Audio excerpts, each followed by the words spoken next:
Okay, Paul, we're set to go. You just need to unmute.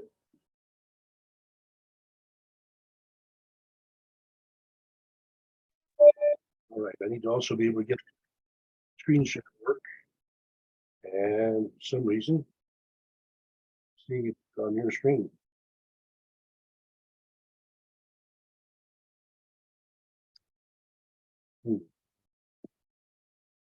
I pull it over, can I get it in front of you this way maybe? No, we're not seeing it yet. That's the share. Good thing I tried it in advance to be sure I'd have it just right. Oh, here it comes, I think. Yep, it's coming. All right, ladies and gentlemen, welcome you all to the Book of Mormon Perspectives Forum. This evening, it is my pleasure in this Easter season to welcome you to a resurrecting process, where I believe that the concept of Zion is a concept that needs some resurrection among us, and it is one of the commonalities shared across Mormonism and well beyond, and it therefore is something that we need to be able to focus upon more thoroughly. And as we look this evening at the Book of Mormon art catalog, we have the opportunity to not only see the beautiful pictures of the art catalog, but we also have the beautiful ladies to representing, with Jenny Champoux, who is the scholar of the Latter-day Saint visual art and director of the Book of Mormon art catalog. And she has taught art history and adjunct faculty at Northeastern University and various colleges. Fellowship on religious art has been published in several journals, and she served on the board of BYU Studies Quarterly.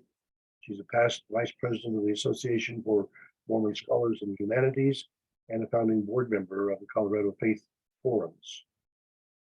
She has brought with her Elizabeth Finlayson, who will graduate this month from Brigham Young University with art history and curatorial studies. She's worked on the Book of Mormon art catalog 2 years, and also worked as a curatorial intern at the BYU Museum of Art. And in addition, we have Emma Belnap, who is studying art history and curatorial studies at BYU. In addition to her work on the Book of Mormon art catalog this past year, she's been a research assistant at the Maxwell Institute and worked at the BYU Library Conservation Lab. And then Aliza Keller is studying education and art history at BYU. She's worked at the BYU Museum of Art, has been on the team at Book of Mormon art catalog since school. And so I want to welcome all of you as the presenters this evening, the people who have some expertise to be able to share their perspectives is extremely valuable. Let us pray.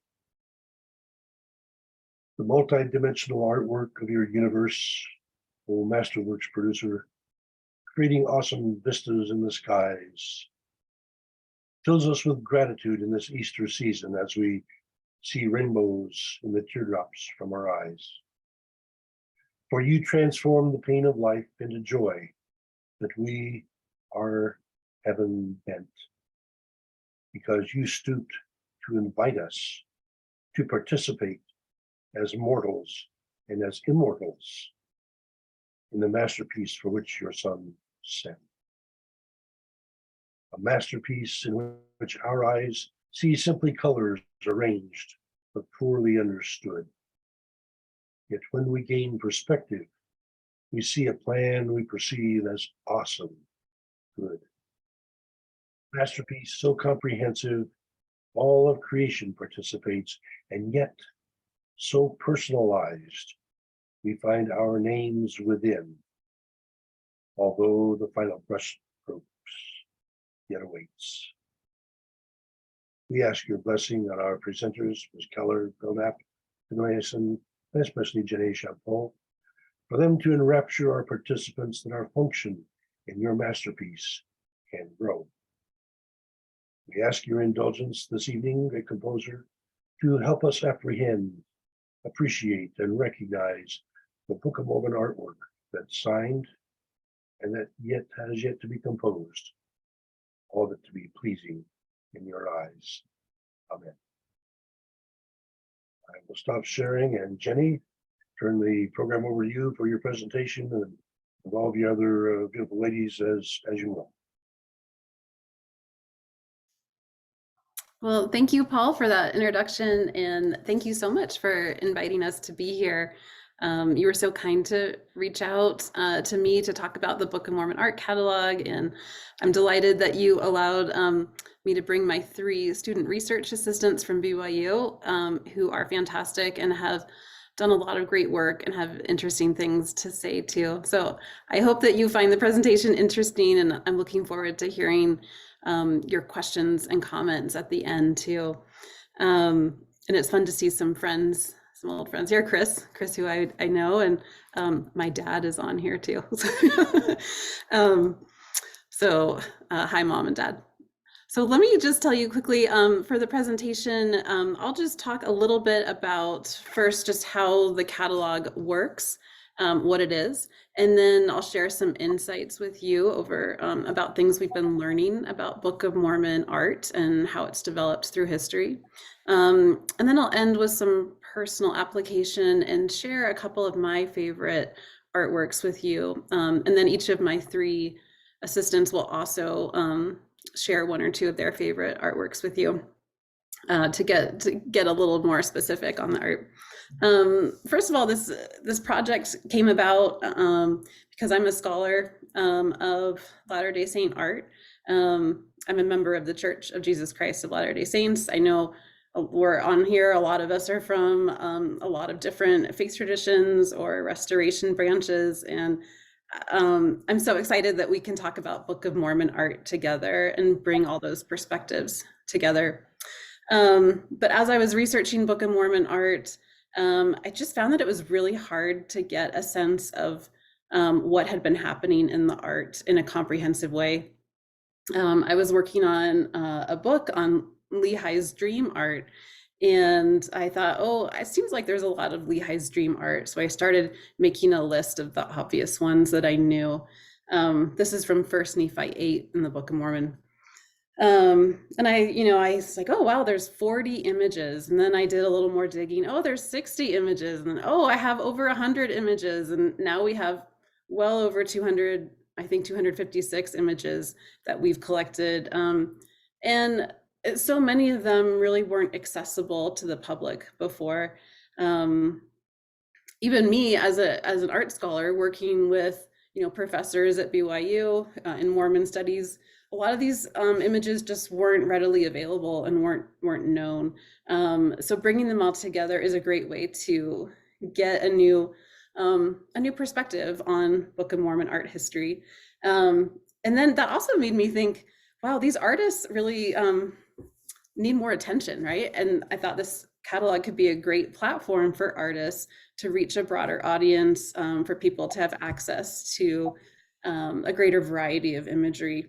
So for members of different restoration branches, teachers, Sunday school teachers, parents at home teaching their children, seminary teachers, scholars, they could have this resource to have a place to find all the Book of Mormon art.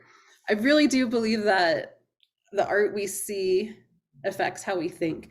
And with religious art, I think this is particularly true, that at least in the Church of Jesus Christ of Latter-day Saints, we've traditionally tended to see the same images or similar images used repeatedly to illustrate certain scriptural moments. And while I think that's wonderful because imagery can help you visualize a scene or make it more memorable, right, there's another side to that where if we always see the same scripture illustrated the same way, then maybe we start to think that's how it really happened. And we forget that the artist is making some choices in how they choose to illustrate the scene.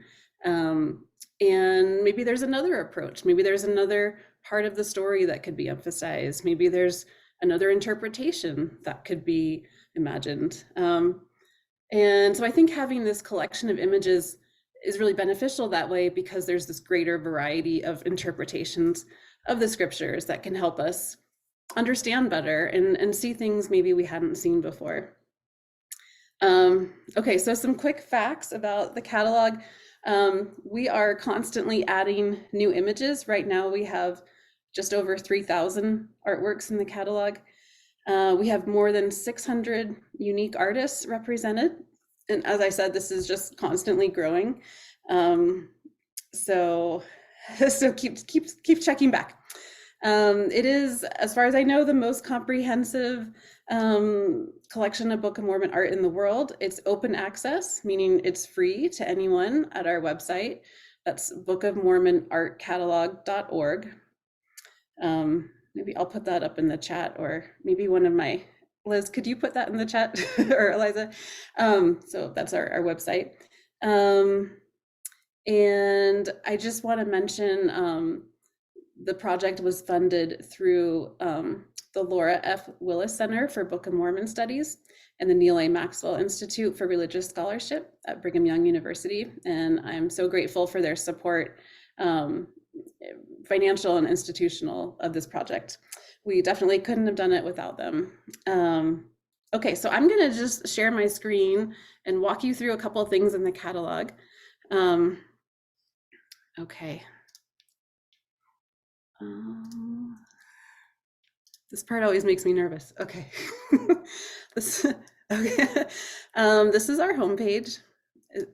Are we seeing that okay? Paul, can you give me a thumbs up if you can see it okay? Yes, we've got it. Okay, thank you, Deb. All right, so this is our homepage here. I'm gonna just take you straight to one individual artwork entry first. This is by Walter Rain. It's called Alma Arise. So just to get an idea of the kinds of information we have, this isn't just a list of artworks. There's a lot of information we've collected about each of the entries. So we have an image here, the title and artist. We've noted which scripture chapters the artwork is based on. So that's one way you can search the catalog. The medium, oil on canvas here. Copyright, we've been really careful to try to protect the copyright of the artists. So we've whenever we could research and figure out the copyright owner, we've included that here.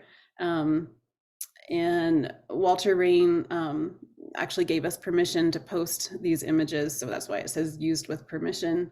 The date, and then down here, some more information organized in tabs. So you can look at where the image has been used in different church media, right? If you want to know how often has the church used this image, you can find that here. Literature is other sources, books, or online sources where we also found this image. And these are hyperlinks. You can click on them and they'll take you straight to it. Some more information on the artist. Mr. Rain is from New York. Here's his website if you want to know more about him or buy prints, or if you wanted to contact him to get permission to use the image in your own projects, you could look for that here. Insights. This is one of the great things about this project that my assistants have really helped with, is going through each image and labeling what type of technique and style they're using. What are the names of the scriptural figures that show up? What are the symbols that are used? What are the animals that are used? And again, that's another way you can search the catalog. And then some additional information. This tells you where the physical location of the piece is, some of its exhibition history. So if you wanted to do research on Book of Mormon art, we've given you sort of, all the basic information you could use to take off from there to find more. Let me go back to our homepage here. I was mentioning there's different ways to search it. So, well, one way we have is with Come Follow Me. I'm not sure if you're all familiar with this program that the LDS Church is doing right now with the manuals called Come Follow Me that give you scripture readings for the week and some a little lesson you can do with it. So we have posted, even though the course of study this year is the New Testament. We found so many interesting parallels between these New Testament stories and lessons with the Book of Mormon. And so we post weekly Book of Mormon art and a little message. Here's the one from this morning, written by Aliza, who's here, to just help supplement your Come Follow Me study. Then you can search by artist. So here's just our list of all the artists. This is alphabetical. If anyone has a favorite artist, I can click on it and show you. Deb, do you have a favorite artist? Do you know, do we know any names of LDS artists? I'm sorry, I am not familiar. That's okay. There is one in the chat. Okay, Jorge Coco. Yes, excellent. This is an artist from Argentina. These new ones, the images haven't shown up yet, but here's some of his art. So this just brings up a list of all of his art, and then you could click on an individual one to go to that page with all the detailed information. You can search by style and technique. So if you want to see what's the kind of abstract art that's being done, or maybe you just want to look for stained glass images, and you can find that list here. Whoops, sorry. Date. This is basically a timeline, so you can see what happened each year. I know Devin Jensen was here a few months ago and talked to you about the CCA Christensen panoramas, and you can find those here as some of the very earliest Book of Mormon art that we know of. Yeah. Okay, let me go to place next. So this is a list of all the countries where the artists come from. Most of them are from America, but there are some, we were just talking about Jorge Coco from Argentina. We have some from, Peru. I'll just click on that. Here's the ones we have from Peru. Scripture reference is, I was mentioning this, you could look if, maybe you're reading, 3rd Nephi 17, let me find that, sorry. 3rd Nephi 17, Christ is in ancient America. And this will bring up, because we've tagged all of the images, so this will bring up all the images that are related to 3rd Nephi 17. Skip ahead to some of these others here. And this is really a fun way to compare some of the different ways that artists are engaging with the same scriptures, right? So, like this is a Walter Rain here, angels ministered unto them. Oh, sorry, Aspie has a question about dates. Oh, yeah, the date that the work was produced. Yeah, does that answer the question? Yeah. And then here's some very different interpretations of that scripture. And then topic is similar. This was a list of topics that we developed as we worked through the artwork. And sometimes maybe you don't know the scripture reference, but you know that you want to find, Nephi going to get the plates in Jerusalem. So you could click on that and find all the images of that. The other way you can look through here is with our advanced search. And this is where all those filters really make it exciting. So say you're researching Lehi's dream and you want to look for images with the iron rod. Are most of you are familiar with the Book of Mormon, correct? Yes. Yeah. It's Book of Mormon Perspectives Forum, right? Okay. So let me type in iron rod. Whoops. So we'll look at iron rod, and then that'll bring up 92 images that have the iron rod. But maybe you just want to find ones that where would I go to? Style that are done in textiles. And so that'll bring up these 4 that are done in fabric that show the iron rod. This one is from Africa down here. Yeah. Go Go ahead. Sorry, Paul. I'd like it if you let us see the varieties in the Liahona Of what? of the interpreters, the Liahona. Oh, sure, yeah. Mm-hmm. Let me look at that. I think we have a whole topic for that. But... Such a variety of presentations. Yeah. So yeah, there's 97 of them here. So I'll have to let you explore more on your own. But yeah, here's a fun one from South America. I think this was from Costa Rica or Guatemala, Mola. We also, we have some that are sculptures, some that are paintings, some that are textiles. Yeah. Fascinating. Yeah, it is. And also just on our homepage here, we also have these browsing categories, and I picked images with this symbol for all of them. So here's Arnold Freeberg, CCA Christensen. This is Karen Foster, I believe. Ricky. This is David. I should remember his name. David something. And this is Jose de Faria, who's in Portugal. This one, Liahona. So again, all very different interpretations of it. Okay, let me just show you a few of the, I'm gonna stop this and switch to a different screen.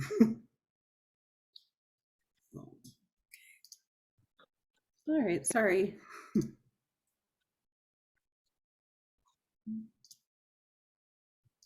Okay. So I want to show you just a few of the interesting things we're finding here. Okay. So this shows you some of the trends and how the artwork was being produced over time. And it's interesting because the Book of Mormon was published in 1830, right? And then we don't really see any Book of Mormon artwork until the 1870s. And then there's kind of a little explosion of it happening. There's a bunch of artists working on it. But then that kind of levels off around the turn of the century. Then in the 1950s, we have this big uptick with Arnold Freeberg and Minerva Teichert. But again, then after that, there's really nothing going on until the LDS Church starts commissioning some illustrators to illustrate their correlated manuals and materials. And then in the 80s and 90s, we have suddenly this interest on the part of church history museum curators in collecting more art about the Book of Mormon. And then after the turn of the century, over 2000, things just take off, and we see Book of Mormon artwork numbers increasing almost every year. And there's still some that we haven't uncovered yet too. Here's just kind of interesting to see by country. I mentioned United States has the biggest contribution, so 85% of the artworks come from artists in the United States. Argentina is second, and a lot of that has to do with that artist Jorge Coco that we looked at, who has had an incredible output of Book of Mormon art, and also just Bible art. The other highest producing countries, England, Denmark, a lot of those were early on too, like 19th century. Mexico, Poland, Canada, Philippines, Germany, Japan, and then everything else is this little bar right here, all the other 46 countries.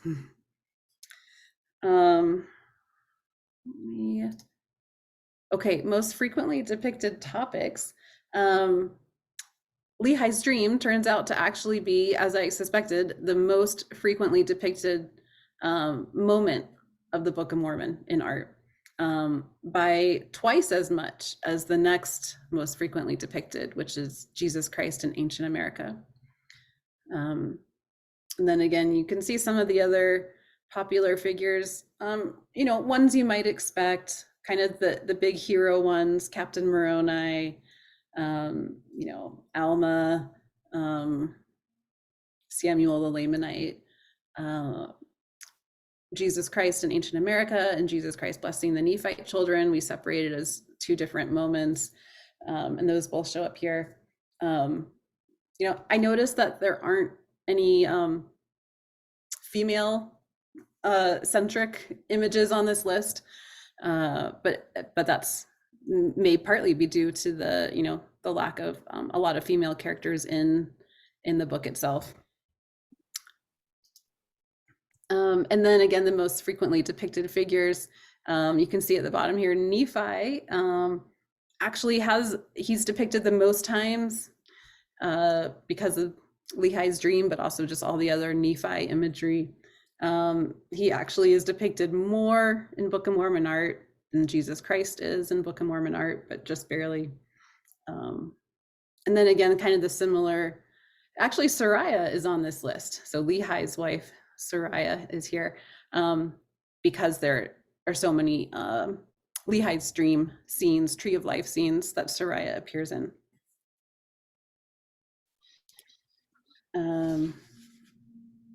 Okay. Okay. So I know some of you are probably familiar with this first image. I know Chris Thomas, who's here, has done some work on this David Hiram Smith piece. These are 3 pieces that are owned by the Community of Christ in Independence, Missouri. And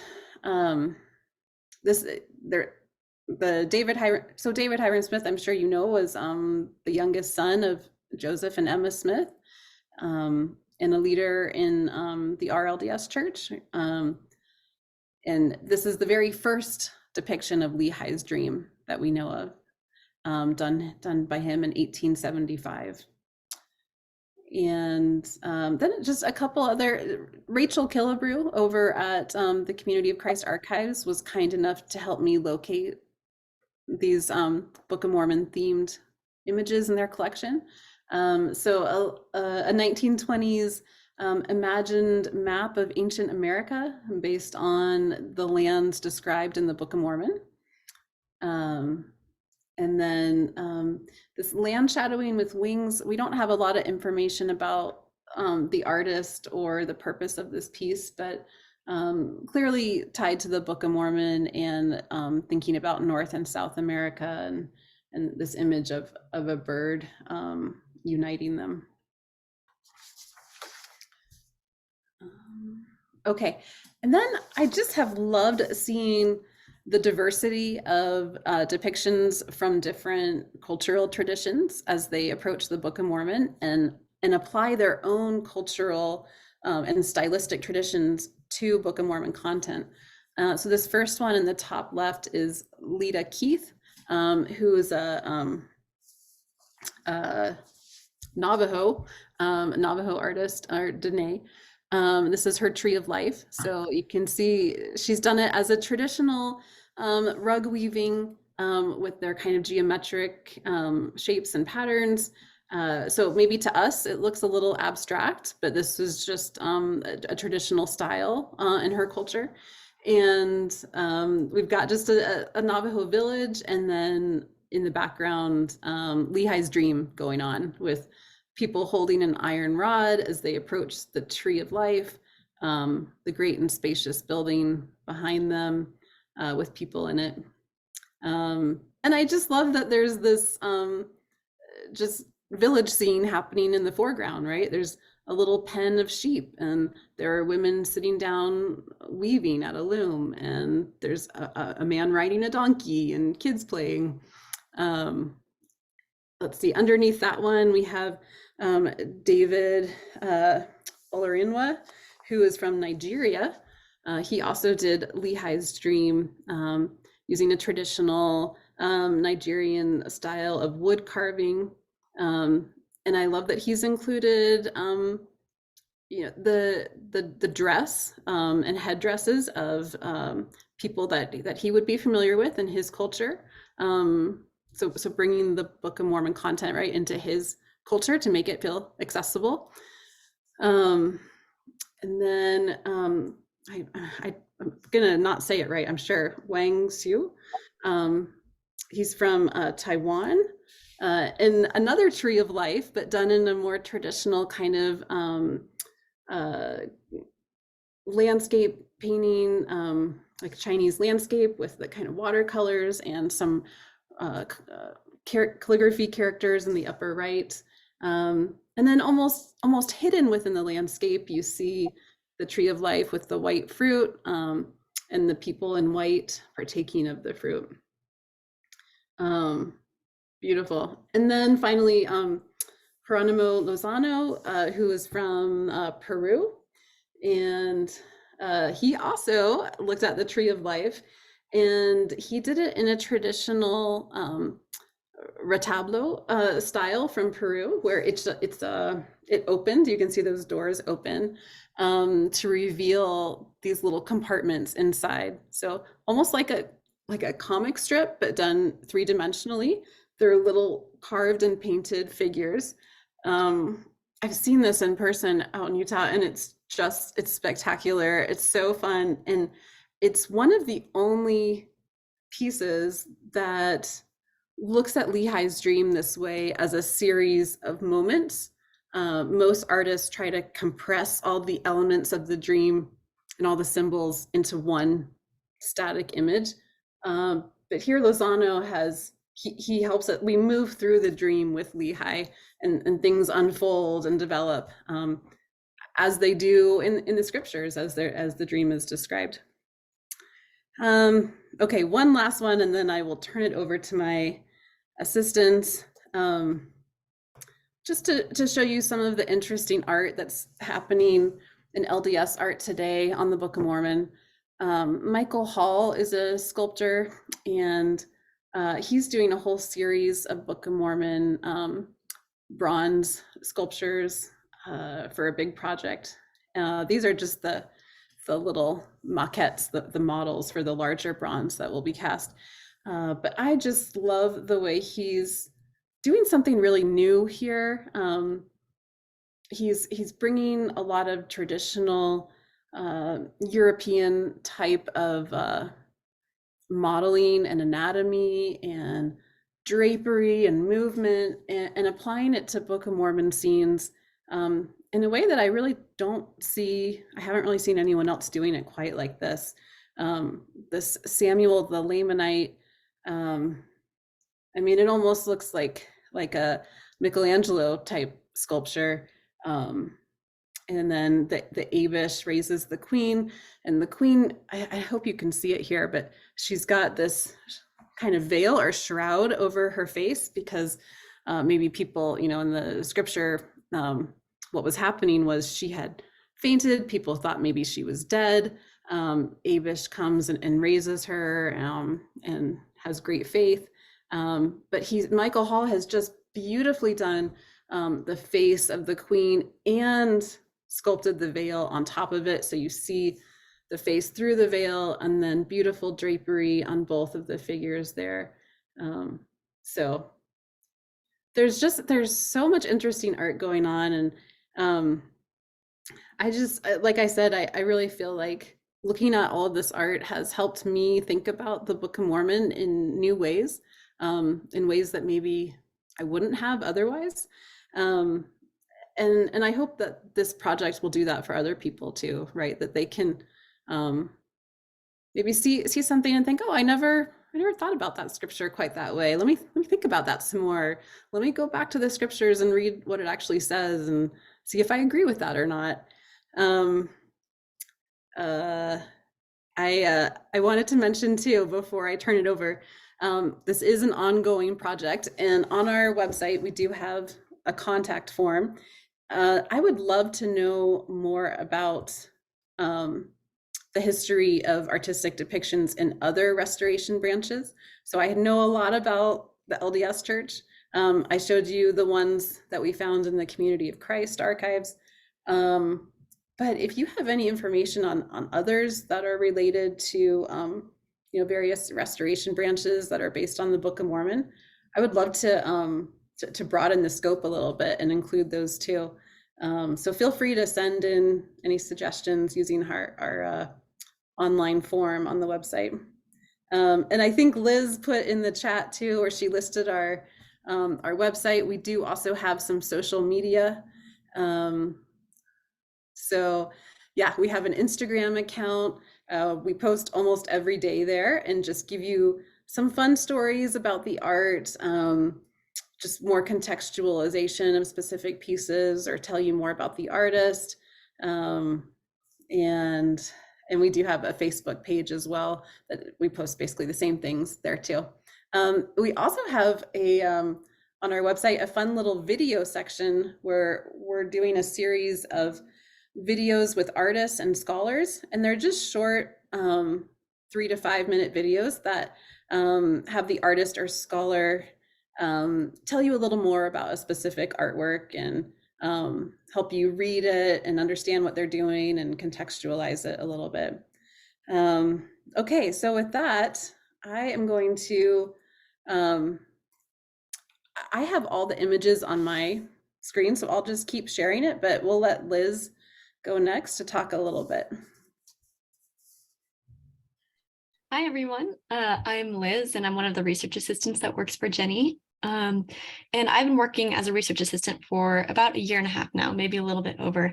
And it has been an absolute pleasure to work on this project, and I've really loved my experience here. And Jenny has done an amazing job as director on this project. And I wanted to start by saying that something that I really admire about Jenny is that from the very beginning, she's had a very clear idea of what she wants this project to be and had a very organized plan on how to make it happen. And so as her research assistant, I was assigned to look through and look for images on various sources. So we looked through church museum collections, we looked through church competitions, magazines, library books, online media platforms. So anything like Pinterest or YouTube or DeviantArt, if you've heard of anything like that. And that's where we took a lot of our artworks from. And it has been absolutely inspiring to see how many artworks we have found and that this number continues to increase every day, like Jenny said. And so today I'm going to talk to you a little bit about how we found some of these artworks and show you a few examples. And Jenny, do you still have that presentation I sent you? The slides? Could you put that up? Yes, sorry, I'm doing it. Okay, sorry. Okay.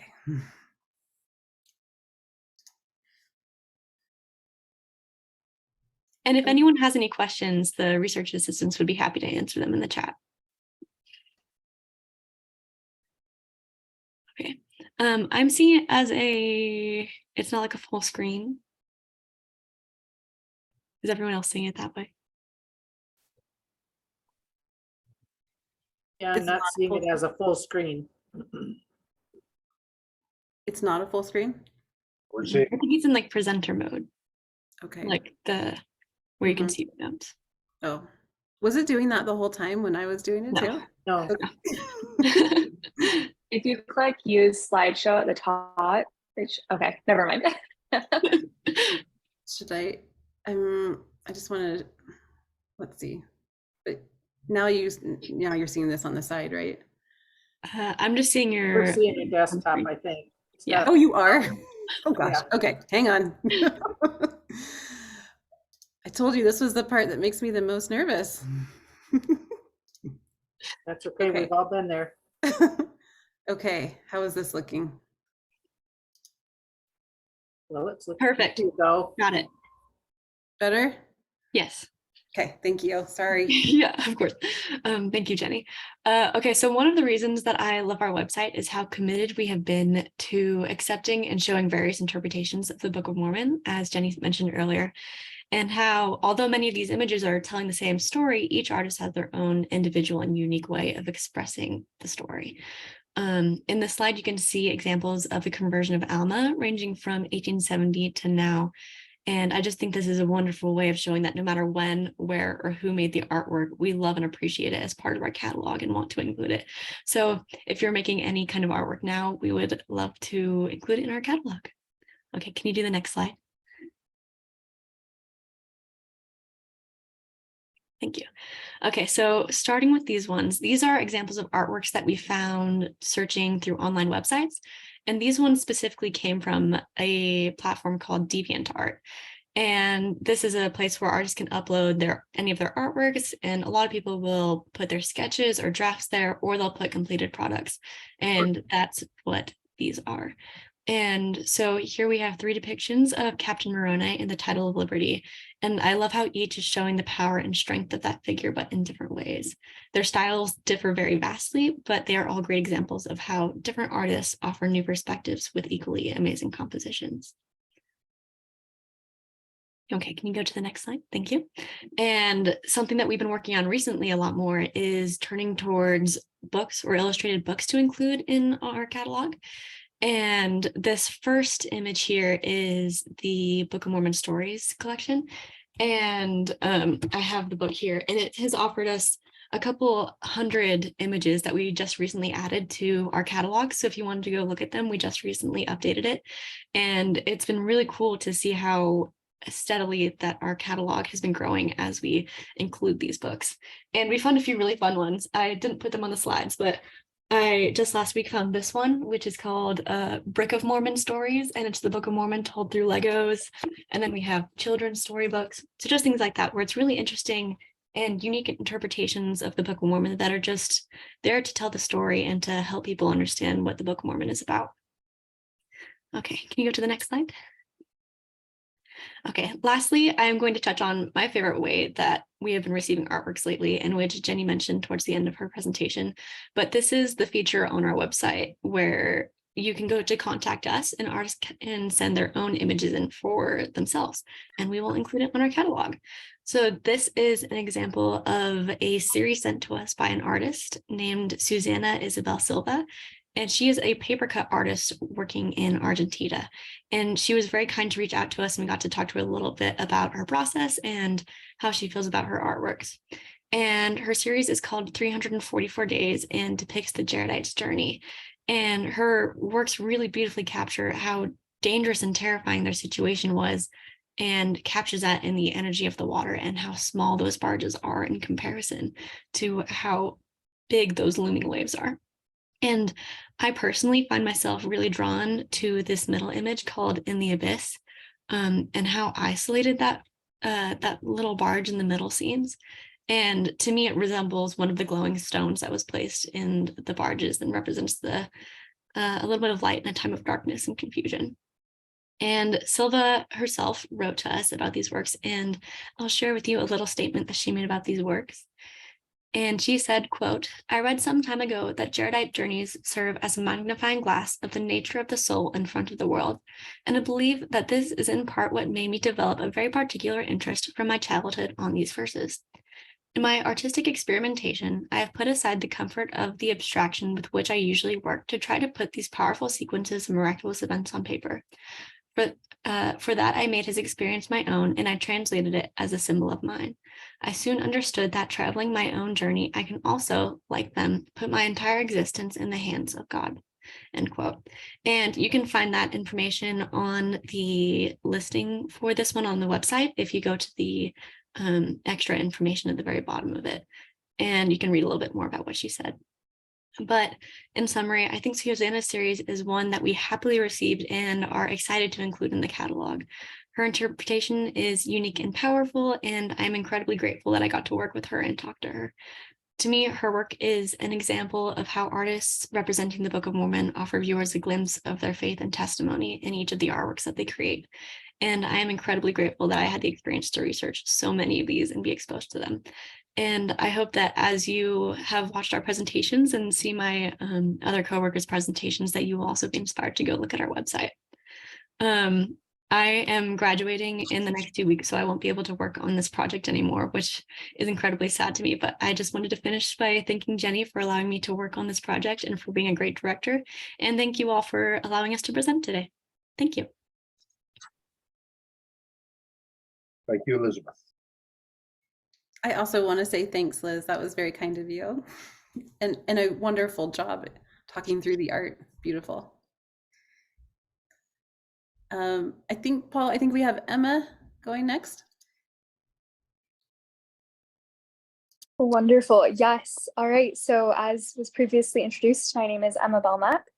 I've been working on the Book of Mormon art catalog since August of 2022. So it's been almost a year now, and it's been a really fantastic year. I've seen a lot of wonderful, beautiful art. I've seen a lot of interesting art is probably how I describe some of it. But I've also just really seen my testimony grow through different representations of these stories. So I feel really lucky to be able to be working on this project and also to be here tonight. Thank you so much for having us. The piece that I'll be talking about today is Ben Crowder's Herod Up No More from 2023. And looking at this artwork, without the title, you probably wouldn't immediately know what it was. And even after staring at it for a while, unless I were to tell you that that was a Book of Mormon art piece, you probably wouldn't be able to figure that out.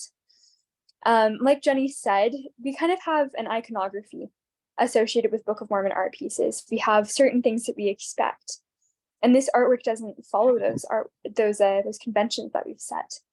She also talked about how there's different representations, and Liz also touched on that as well. And this is what we call abstract art. The definition for abstract art that we have on our website comes from Mark Getling from Living with Art. And he describes it as a descriptive of art in which the forms of the visual world are purposely simplified, fragmented, or otherwise distorted. And if I were to add on to that, I would probably say that they're distorted to an effect, so that you can see the art in a new way or experience something in a new way. And you can definitely see that in the shapes in this piece. The title for this piece comes from Alma 36. And at this point in time in the Book of Mormon, Alma is talking to his son, Helaman. Alma and two of his other sons, Shiblin and Corianton, had just returned from a mission, and Helaman had stayed home. And Alma is nearing the end of his life, so he's gathering up his sons and giving them advice before he passes away. And his conversation with Helaman I've always found quite uplifting. He describes the experience with the angel, where he was converted more than 20 years before. And the title, Herod Up No More, specifically comes from verse 19. It says, "And now behold, when I thought this," or when he thought about Christ, "I could remember my pains no more. Yea, I was harrowed up by the memory of my sins no more." And so we see that the 6 red squares that you see here, they represent the 3 days and the 3 nights in which Alma describes that he was tormented with the pain of a damned soul, and how he just felt the weight of all of his sins and his wrongdoing in his life. But I love how those all lead to the white rectangle, which I read as a representation of Christ. He's often represented wearing white in art, and I think this not only represents Alma's relief from pain, especially in contrast with the red, but it also represents the character of Christ. It represents who he is and how it enables all of us in our lives. He enables us to be washed clean, and that scripture in Isaiah where he talks about, "So your sins be as scarlet, they shall be white as wool." And so you really see that Alma's sins are scarlet here, but Christ makes them white. I also love how Alma describes his conversion in the verse immediately after verse 19. In verse 20, he describes, "And oh, what joy and what marvelous light I did behold. Yea, my soul was filled with joy as exceeding as was my pain." And so though he had been experiencing the pain of a damned soul, through Christ, it immediately all went away. And the difference in texture, I feel like, especially demonstrates that. The red squares are very textured, and it feels very, very gritty, perhaps for lack of a better word. And you can just really feel that pain, the torment that Alma is feeling in that moment. But then how the white is smooth, representing how life is really hard on our own, but Christ's yoke is easy and his burden is light, and he'll help us along our way. And I know personally for me, the abstraction of this scene has really helped me to see it in a new way. It's representing a concept here rather than an emotion or a story. And it's representing the concept of the atonement of Christ, which I think is so lovely. And besides how beautiful this piece is and how meaningful it is to me, I also would just love to really give a shout out to Ben Crowder, the artist. One of my favorite parts of this job has been working with artists and getting to know them. And especially Ben, I feel like is an artist I've become really close with as I've worked on the catalog. I would encourage all of you to go check out his website. If you go to Book of Mormon Art Catalog and you go to any of his pieces, his website is listed there. And I think Liz might have just posted the website. But also his personal website is bencrowder.net. And he has some amazing, lovely representations of Book of Mormon art scenes. I know Jenny also talked earlier about how we have, oh, thank you, Liz, you're the best. Jenny also talked earlier about how we have videos from different artists. And we have one from Ben. He had an exhibit here in Provo, Utah, where Brigham Young University is based. And he had an exhibit at a gallery here. And so Aliza, one of the other research assistants, and I, we went and we took videos of the gallery and his works in there, and he did a little narration of it. And I think that's all I wanted to say about the artwork and about Ben, but I also just wanted to thank all of you again for having us, and like Liz, just give a shout out to Jenny. It's been really wonderful working on this catalog, and it's wonderful to see her commitment to it. And I have loved how I really feel like I'm a part of something special and important working on this. So thank you, Jenny, for that opportunity, and Liz will miss you. Emma, if you would please, I'd like to ask for you to clarify, what does it mean when it says a digital illustration? Yes, that's a great question. So the way that Ben makes his artworks is he draws them online. There are different programs that he uses. And so with a lot of his artworks, he might draw them or make a design online. And I'm trying to remember what program he uses, but normally he does composites of different online programs. So it was literally illustrated digitally. Cool. Thank you. Emma, thank you so much. That was, again, a beautiful reading of this artwork that really helped me understand it in a new way and think about that scripture. I loved what you said, and thank you for what you said about working on the project too. Okay, Aliza. Okay, hi everyone. My name is Aliza, like we talked about earlier. I am a junior at BYU with the other students on the team. And I've been working at the catalog for about 6 months, so I'm the youngest of all three of us, but I've loved every second of it. So the piece that I am so excited to talk about today is by an artist named Annie Poon. This is it on the screen. Annie Poon is an LDS artist who is working out of New York right now. And I've actually, just like Emma, had the opportunity to work with Annie a good amount in preparation for this kind of devotional thing, and for an essay that we all spent time working on, essays that are going to be published in a religious magazine called Wayfair this summer. And so I spent some time researching this piece and another piece of Annie's. And I just love her work. She brings a really special kind of playful, childlike innocence almost to a lot of the Book of Mormon stories. And she sells different books. I have one of them. This one is called Drawing Through the Book of Mormon. It's very fun for kids and adults. I am an adult. And so it's available on Amazon. I'm not trying to plug her, I promise. But I just love her pieces. We have over 50 of them available on the catalog to view. And a number of them are done in, this is a lithography, meaning that she did it in, I actually got to talk to her personally about this. She did this one in black ink, and she did it reversed using a Q-tip, where she was blotting out the white parts using a Q-tip. And so I think that's super cool. But this one is called God's Hand and Face. I should have said that earlier. But this is the story of the brother of Jared. You can see him, the Lord is present there, touching the 16 stones that he's prepared as they're preparing to cross the ocean to go to the promised land. There's a couple different elements of this piece that I wanted to talk about that I love.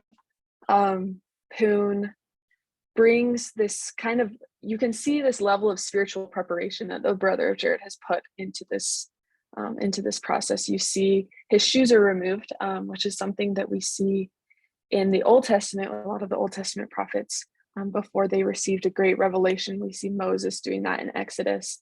And not obviously, but that's not something that's specifically talked about in the Book of Mormon. But I love the way that Poon kind of becomes a theologian and comes up with these little bit tidbits of information that bring a greater level of depth to the piece. This is also one of the only pieces that shows the full face and body of Jesus Christ in this brother of Jared scene. We have over 54 brother of Jared scenes in the catalog, and only 6 of them show the full face of Jesus Christ. And that's probably due to the fact we've all seen that Arnold Freiberg piece where it's just the finger of the Lord touching the stones. And that was a really significant piece really early in the history of the church. And so my opinion is that a lot of artists kind of followed in his footsteps because he's such a significant, prominent artist in the church.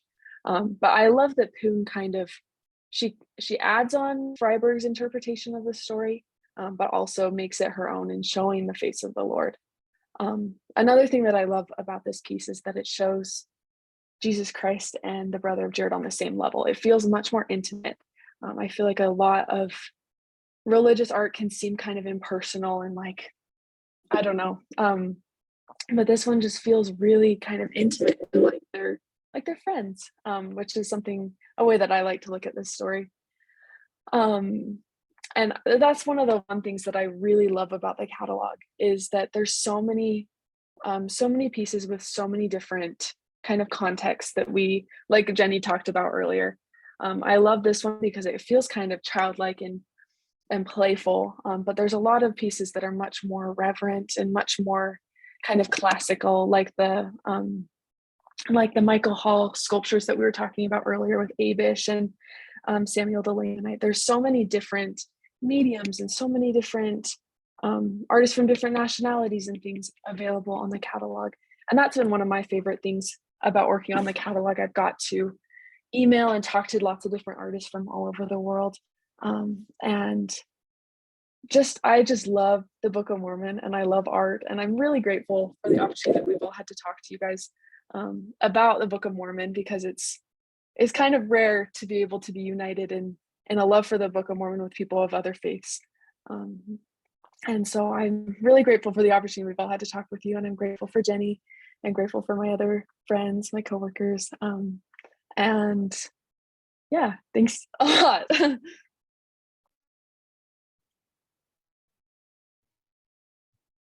Aliza, I'd be interested if it appears to me there might be a connection between what you just showed us and an earlier picture of ember babies. Yes, they're both by the same artist. I wondered about that, and yeah, it struck me. I didn't get to see enough of the ember babies to feel confident, but what an interesting juxtaposition and what an interesting idea in terms of portraying the book. I love it. I thank you so kindly, all of you, for your presentation. I'm going to yield to the other people in the forum for their questions and comments. Commonly, I try to dominate the first part of that, and I've already done that. But let me assure you, Jenny, I have taken my students to the Art Museum in Chicago year after year pilgrimage. I'd like it if you would allow us to have an annual pilgrimage to your art catalog to try to stay current with what's developing, because this is such an awesome product and presentation. So if that's agreeable with you, I want to keep you on tab for another presentation next year. Oh, thank you, Paul. That would be so fun to sort of keep track of what we discover this next year and present it to you in a year. I like that idea. Good. We'll count on it. All right, doors open. Go to the to the reactions at the bottom of your screen and raise your hand. And you see that Wanda and Val have already got their hands up. But Val, I think Deb is available to mentor the lineup. And so have at it. Let's. Okay, Wanda, we'll let you go first and then Val, you're next. Go ahead, Wanda.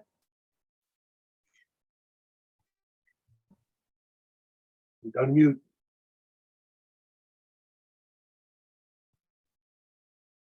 There we are. I've been scurrying around looking for this book because here is my first introduction to this picture. Can you see it? I'm not sure where to Go put the it. other way. Oh, There you okay. go. There you go. A little Can bit you up. see it now? Yeah, a little bit up. There you go. Okay, there you go. Okay, and it's in a book that was written in 1920 by Jessie Ward. And she has a little inscription at the beginning that says, this book is dedicated to the memory of one. I'm gonna have to put my glasses on, sorry.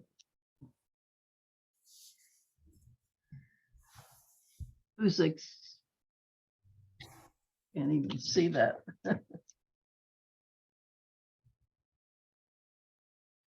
Sorry for the delay. You're fine. Dedicated to one whose earnest cry, if I could only believe, prompted the writing of this book. And it's a novel. And she manages to work in all of the scriptures in the Old Testament that point out the land where Joseph's seed is going to be going over. And it's in Zephaniah 3:10 that it ends and says something about the shadowing with wings. And it's from beyond the rivers of Ethiopia, my suppliants, even the daughter of my dispersed shall bring mine offering. From beyond the rivers of Ethiopia. And so he points out to the people whose home he happens to land in after he has an incident where he loses his shoes or wears them out walking until he comes along and almost runs out of his strength. And someone picks him up on horseback and takes him to his home. And then he conducts these meetings every night because they want to know how they can believe. And I think it's a fascinating story. I've read it so many times and I've lost a lot of them by loaning them out. But if you ever can get your hands on it and you haven't read it, I highly recommend it because it leads up to how they happen to come over. And later on in Ezekiel, it says that they will be traveling by water. So it's Wanda, very fascinating. could you tell me the title of that book again? A Call at Evening is the The name Call. of the book. And they named it that because of the evening meetings they had to discuss how to believe in God. That's amazing. Thank you. That 1920 contribution will add a little bump to your scale. Yeah. I happen to have the 11th edition and it was in 1956. Okay. I've probably had 4 or 5 of them along the way. But it's a fascinating story as well, and it gives you a pretty good picture of what it was like in 1920. Yeah, we will certainly check that out. Thank you so much for the reference. Yeah, there's another book of almost the same title that you want to be careful with. It's the story of the evangelist J.J. Cornish, and it's A Call of Evening. But yeah, he was a wonderful missionary. yeah, the first time I heard about him, I was over at the auditorium looking at their map of the various different evangelists and the territories that they helped settle in for the church. And all across the northern United States and bottom part of Canada is J.J. Cornish. My husband's grandfather was a missionary in South Carolina and some of the other states along the eastern coast. He was gone from home a lot back in the day. That would have been Paul's great-grandpa. I think I made a mistake there. I think the name of that book is Into the Latter-day Light. Yeah, I think so too, but it's I a hate to say things beautiful that book. where I really don't know what I'm talking about. And that unfortunately makes up about 80% of what I say. I met Vernon. I mean, I have a good friend of mine with Vernon Cornish, and that was JJ's grandson. And I met him originally at a weekend at Camp Donovan. And I told him I just got through reading that book. And I asked him, as his grandson, what did you think of it? And he said, well, he and I didn't get along too well. And I said, why is that? And he said, because he kept wanting me to behave.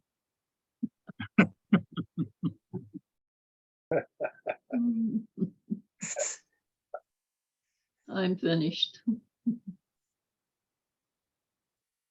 Thanks, Wanda. Sorry, everybody. I keep losing my internet. Val, go ahead, please. Okay, just as a comment, your catalog is an extraordinary testimony of the Book of Mormon. I think it's like the faith of all these people is given objective form and made tangible.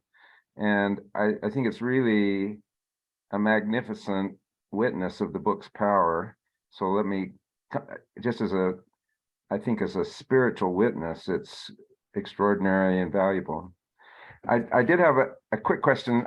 I'm intrigued by the Ember babies too. When I saw them, I wasn't sure what that was. The only thing I could think of is, are they supposed to have been innocents that survived the coming of Christ when everybody else got burned up? What was the thrust of that, or what's the story behind that image? I can speak on that one really quick.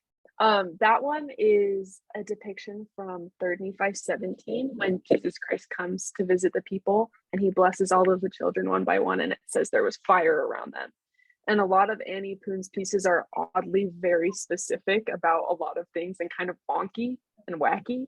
And so that's what that one is. But she has a lot of really kind of fun pieces on the site. It's incredibly I thought it was really witty.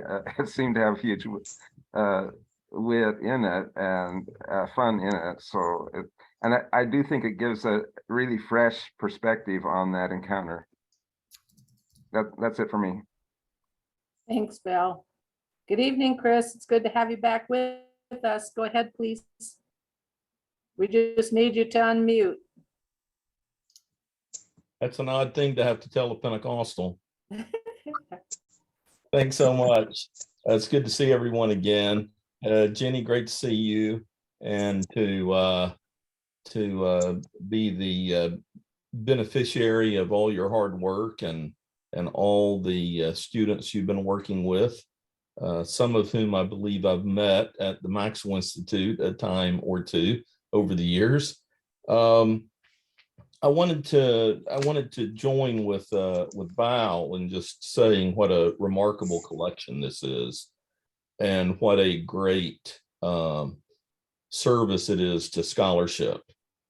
One of the challenges of trying to work on something like the Book of Mormon from outside the tradition is not knowing where to look. And so you've really helped us there. I'd like to ask you a question, and then I'd like to make one quick comment as to how these images can inform scholarship. The first one, and this may be way too inside baseball, but I noticed that you date David Hiram's piece to 1875, and on the back of the canvas it says 1874, which our friend Locke showed me when I first encountered that lovely piece. And I was wondering what what pushes you to 75, or who you're following there, or and if it's too inside baseball, then everybody else can wave us off, and you can send me an email sometime. But I never think to ask you this when I'm with you, so I thought I would take the opportunity to ask now. Yeah, thanks, Chris. And I've read your discussion of this piece in your book, A Pentecostal Reads the Book of Mormon, and I thought that was really helpful to get a little more history on the piece. As you know, there hasn't been a lot of real scholarship besides you working on this really fascinating, very early Book of Mormon scene. I think it definitely merits more attention and analysis. So I don't have a strong opinion about the date myself. When I sought permission from the Community of Christ archives, they said the circa 1875 was what they gave me in the caption. So that's what I was going with. But I honestly, I have no problem changing it if it says 1874 on the canvas and you've looked at it. I don't know. And it's written a couple of times on the back of the canvas, and I wouldn't have known that except for Locke being gracious enough to point it all out to me. So first, let me ask the second question, having promised to ask one. The 1870 piece, I've not seen it before, by David Hiram. Is that of recent discovery, or has it been around a while in terms of in the literature? I've not seen any reference to that before. Great question. Do you mind if I share that slide again so we can look at it while we talk? Absolutely. If I can do it, right? Okay. All right, let's see. Do we see it? Are we okay? Yep. Yeah, so this piece, so we're talking about the David Hiram Smith conversion of Alma on the left here. This piece came to our attention earlier this year. The collector, John Hyachek, do you know him? Yep. This is in his collection. He's dating it to 1870. I haven't seen this piece in person myself, and I don't know any LDS curators or art scholars who have looked at it besides just John. So I do think it looks a lot like a Hiram Smith, based, comparing it with that. Let me go back to that other one with the Lehi's Dream. And I'm sorry, this image is not fantastic, but the facial features, the way the faces are rendered is quite similar. The other one's a painting. This is a lithograph. Maybe it was originally a painting and then made into a lithograph, which was very common with these 19th century Book of Mormon art pieces.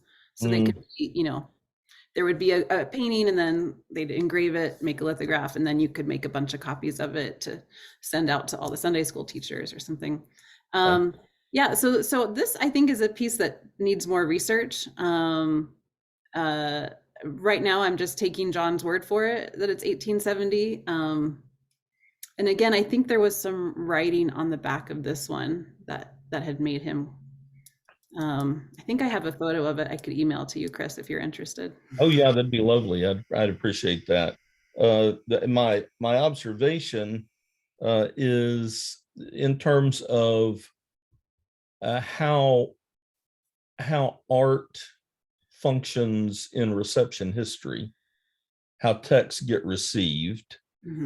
When I was, and this is just kind of a testimonial, when I've written a couple of commentaries on the Apocalypse, and when I would do all my reading, the last thing I would do is to look at the artwork, because you kind of have a right brain, left brain phenomenon with the Apocalypse in particular, with people who understand the text rationally, but it's such an incredible text that sometimes artists, either musical, art, poetry, they see things in the text or are able to convey things in the text better than more linear thinking folk. I mean, the Apocalypse is the only book in the New Testament John Calvin didn't write a commentary on, for example.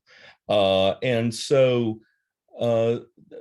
in some ways, these pieces are commentaries on texts, right? In New Testament texts, but that's how I experience the Book of Mormon art. And of course, you know, alongside David Hiram, my favorite is Minerva in terms of her extraordinary artwork. And as you also know, that's why she's on the cover of my volume. We couldn't get the colors with the David Hiram piece to work for the cover. That had been our intention.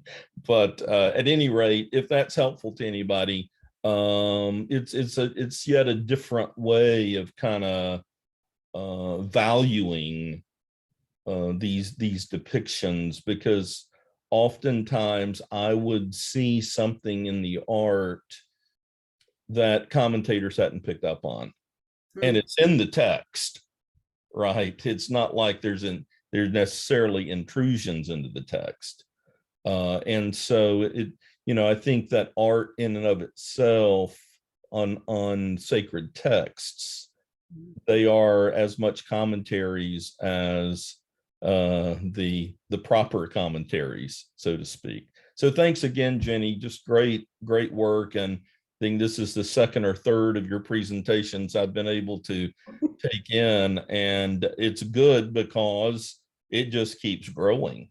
And so well done, and well done to the Maxwell Institute for helping enable all of this. I mean, it's just really helpful, the work is. So thanks. And it's great to see all of you again. Getting a little late on the East Coast, so I may drop out here before too long. Chris, thank you so much. That's a really fascinating idea to think more about the reception history of the art and what it's telling us about how the people are reading scripture. Yeah, I hope that's one avenue that scholars can start to explore more with this sort of recovery and compilation of the past, of how the scenes have been depicted. Well, you're really making that an easier thing to access, and we really appreciate it. Oh, thank you. Thank you so much. Okay, Carol, it's your turn. Go ahead, please. I'd like to say, first of all, it's an incredible amount of work that you have done. I can appreciate that. And I had 3 comments. First of all, how on earth do you get the copyright laws not to infringe upon your work?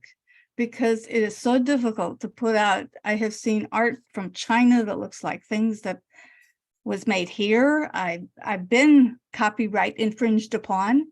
And how do you handle that? If I want to write a book or a color book, and I put one of your pictures on the front of my cover, I can't do that. That's against the law. So how do you handle this? Do you want all of my questions now, or do you want one at a time? Can I answer that one real quick? And then we'll Please do. Thanks. And that's a really wonderful question. Is Carol? Yes. That is a great question. And we've tried to be very, very careful about that to protect the artists. So we have set our images on the site that they only are a certain resolution. We've kept them low resolution so that they're really not good for printing. They look fine on the screen, but mostly some of them you can see some of the pixelation even on the screen, but they really wouldn't be good to print out and hang up on your wall. So we see this as a place for people to gather information about what's out there, and then if they wanted to have a higher quality image or put it in their own book project or buy a print, then we have all that information of the websites and the emails of the artists where they could go to do that. We've also put on each entry, as I showed you at the beginning on the Walter Rain, every artwork entry has a copyright field where we've listed the copyright holder. And then also on the homepage, we have a copyright disclaimer for the whole thing, just reminding people that, about intellectual property and that it's their responsibility to, comply with that. And the images here are just for sort of educational, non-commercial use. Thank you. Number 2 is this book. I'm not sure if anybody's familiar with it. If you've seen it before, but it is filled with all kinds of line drawings, illustrations. Have you used it in any of your work? Let me ask Liz. Liz, have you looked at that one? No, I haven't seen that one actually. I've looked at quite a few images in our library, but I haven't come across that one. I believe this was illustrated by Blair Bryant's relative, is it? That was my mother's book. My father illustrated it. Right. And there's an incredible, it's good art, although there's no color in it or any much shading, but it is very good art. And I have the first bound copy of that book. Do you? I have a ratty old one. But I've got the first bound copy. Cool. When it came off the press. Cool. Very good book. Thank you. Yeah, we'll add that to our list for sure. I'm so happy to know about that. And my final question is, there's this picture here. I don't know if you're familiar with it before. No. This is supposed to be Joseph Smith. And I didn't see an artist's signature or anything. But my question with this picture and with some of the other material that I have is that Joseph Smith is becoming blonde and blue-eyed. Whereas the work I have from this book, which is Sutcliffe Maudsley, he's very dark. Why are we changing Joseph Smith to a lighter color? He's becoming white and delightsome, Carol. That's what I was afraid of. Well, I prefer Sutcliffe Maudsley's book, and it is terrific pieces because his stuff he did one-on-one. So we know he didn't have any other photographs to influence him, and his works are very dark. So that's my questions, and I'll let you answer that, and thank you. Thanks, Carol. Boy, that's fascinating. I hadn't noticed that trend with Joseph Smith images, but I'm going to take a closer look at that now. It's interesting because that's kind of the opposite of what we're seeing in LDS art with depictions of Christ. There's been in recent years a little bit of a, I guess, what's the word, like just like expanding the boundaries of acceptable ways to portray Christ, where it used to be all right, very Nordic looking, blonde haired, blue eyed saviors. And now we're starting to see even just in the church's international art competition this last year, several images of Christ that look a lot more Mediterranean, more Middle Eastern, darker skin, curly hair, that look different than how we normally have seen him. And so that would be interesting if Joseph Smith is going the other way. I don't know. There's been a lot of dark-skinned Jesuses during Christmas time too, if you've noticed. And natives. I have a native nativity set, which is very cool. Carol, there's a question or a comment, I guess, in the chat that they would like for you to show those images of Joseph Smith again, the pictures that you had. Sure. Please. They probably modeled them off of photographs. One would be a daguerreotype and the other one would be from a local traffic cam. Yeah. I don't think so. I think these are one-on-one by doing some of the reading that goes with it. Okay, lower them down a Okay. little bit and hold it back. There you go. Can you see him? This is supposed to be Joseph and I believe Hiram. Yes, Joseph and Hiram. And the gentleman who was the author of this book, Sutcliffe Maudsley, is buried about 11 miles away from my home. So it's kind of in my neighborhood. It's a very, very good book given to me by a friend, Doug, I don't see him, Doug Marchurch.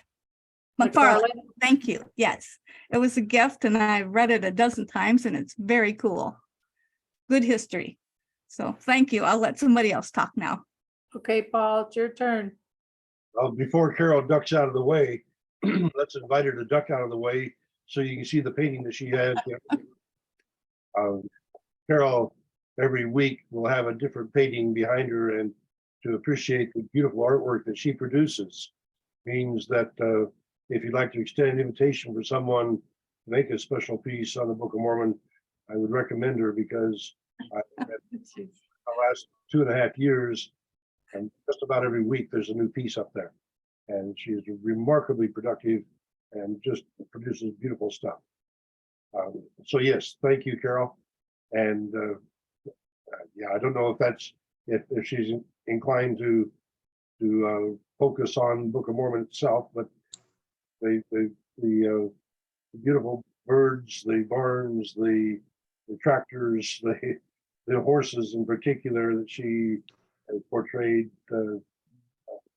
deserve compliment. All right, I want to also say thank you to Chris Thomas, the beautiful tribute you paid for my wife, having, I think, never met her, and yet having shared just a bit on the forum was so moving. I very much appreciate the tenderness with which you were able to address my needs, and I say thank you for that especially.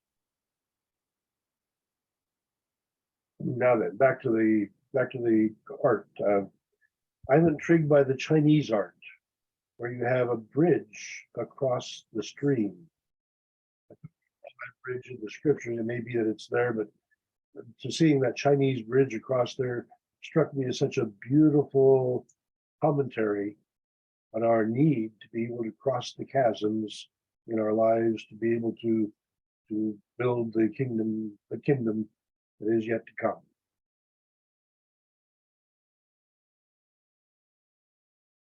That's a really beautiful thought. Let me put that one back up here. Go about it. Yes.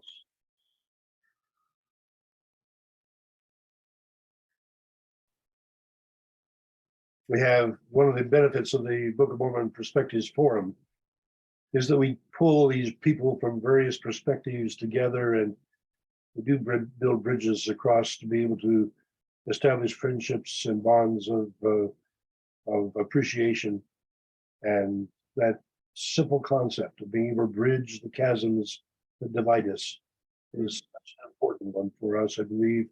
And so I found that a particularly appreciable note in the work that you presented this evening. But that's just one glimpse of a whole beautiful assortment. Beside it there, you have the Dene picture, which has a pickup or truck or car in it. Mhm. I mean, but yes, the idea of the pickup in the Dene world, you'll find them prevalent, and so looking at the world as seen by the modern person, there it belongs.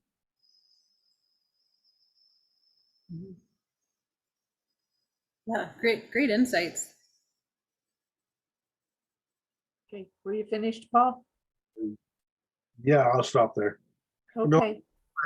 you got it. What is it? 14 portrayals in El Árbol de la Vida, and that again was just I liked the emphasis upon the tableau across the whole picture of that story.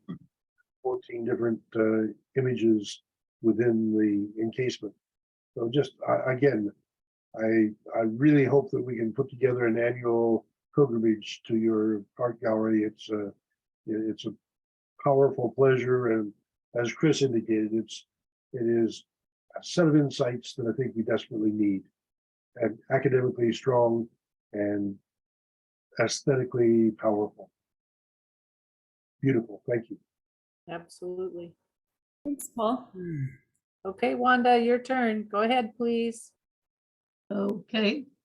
I just wanted to thank Blair for his mother's book and the one Carol showed you all the illustrations in, because I wrote a Book of Mormon course and I started it with a pre-test to find out who in my class, I wrote it for my women's department, and the men decided they would come too. But anyway, I gave the pre-test first to see how much they already knew. And I had one member in there that was not a member of the church yet. She had read that book and she answered all the questions, and some of the people that had been in the church for years didn't know the answers. So you might want to read it as well as to take the pictures from it, because it really gives you a lot of information and it's very well written. So I'll just give a shout out to his mother for that. Yeah, thank you. Wanda. I'm really excited to look at these books. Thank you. Okay. Val, go ahead, please. Do you know if any of this art has been done by people not in a restoration tradition, who are not believers in the Book of Mormon, or is this all stuff by people that are in one of the believing traditions? That is such a good question, Val. I know several of the pieces we have are from people who have since left the church, like the LDS church, who were maybe members of the church when they made the artwork and then later left. I'm going to ask my RAs if they can think of anyone, but I can't think of anyone I know that we definitely know is not LDS. Yeah, can I take this one, Jenny? Please. Yeah, so there's some really wonderful pieces by an artist whose name is Roman Sledge. Yeah, one of our previous RAs, she did a lot of work with him, and he is, I think is he Polish, Jenny? Yes, he is. I'm so glad you remembered that. Thank you. I'm so excited to always talk about him. Yes, he is Polish and he is Catholic. He met a mission president from the Church of Jesus Christ of Latter-day Saints, and the mission president commissioned him to do some scenes from the New Testament, because he's a traditional carver, and so he carved these scenes out of wood. They're really lovely. And then, as a good mission president, he gave him a Book of Mormon, and Roman Sledge read it, and then did sculptures of several Book of Mormon scenes. And yeah, you can see them there.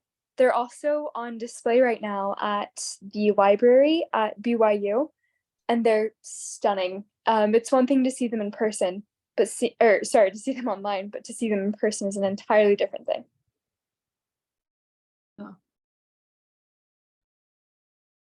Thanks, Emma. Can you see some of them here? I'm trying to scroll down. Yeah, we've got them. Yeah, it's working. Yeah. I'm doing it right. Yeah, how big are they? You say they're sculptures. Are they size-wise? Yeah, I would say they're probably most of them are like a foot tall. Yeah. So it's not like they're not tiny by any means. They're pretty big and they're pretty heavy. I helped put them in the library, and it was quite the endeavor to get them over there. Very cool. Yeah, Chris, I don't know, Chris, if you're still on, but they called the title of the exhibition over there on these sculptures, "A Catholic Reads the Book of Mormon." Oh. It reminded me of your book title, "A Pentecostal Reads the Book of Mormon." So you're telling me there's competition. Yeah, who read it better? That's so neat. Okay, Carol, and then Blair, you'll be next. But Carol, go ahead, please. One last question I wanted to ask, what was the Mormon Church's connection with Arnold Freiberg? did you hire him as an artist or is he a member? And how did he come about getting this job? Let me just, okay. All right. Yeah, that's a good question too. So he was already an illustrator. And yeah, the general primary president at the time, Adele Cannon Howells, she wanted to create some Book of Mormon images that would be fun for children to see, to teach them about the Book of Mormon. And she wanted to publish one image a month for a whole year in the church's Children's Friend magazine that was meant for kids. And so that was the idea, was to have 12 Arnold Freeberg images, one each month for a year. The church actually ended up not wanting to pay for it. And I can't remember exactly why that didn't work out, but Adele actually raised the money herself and donated some of her own personal funds to buy these artworks. She actually didn't live to see them finished, but that's where the Arnold Freeberg series comes from, and it's just ubiquitous in LDS art. It's been in the little soft cover Book of Mormon copies that missionaries have handed out for years. The originals are on display at the LDS Conference Center at Temple Square in Salt Lake City. I would say just anecdotally, the most recognizable, most familiar imagery of the Book of Mormon to members of the LDS Church. But it's interesting because when you look at art like CCA Christensen in the 19th century, the approach and the style is quite different from Arnold Freeberg. And because Freeberg's art has been so popular and we've seen it so much, I feel like unfortunately some of that earlier history has been lost a little bit. CCA Christensen isn't familiar to most members of the church today. And I think he does something really wonderful with his art. And like Chris Thomas was saying, tells us something about how 19th century Utah members of the church were reading the scripture and interpreting it by the way he portrays it in the art. So yeah, I'm again, that's one thing I love about this project is recovering those past images and making them accessible to people again. And what was Freiberg's personal connection to the LDS Church? He was a member of the church. Yeah, and I saw somebody mentioned in the chat earlier that the Annie Poon, brother of Jared piece reminded them of Moses at the burning bush. And some of you may know this story, but Arnold Freeberg was actually the artistic director for Cecil B. DeMille on the 10 Commandments movie.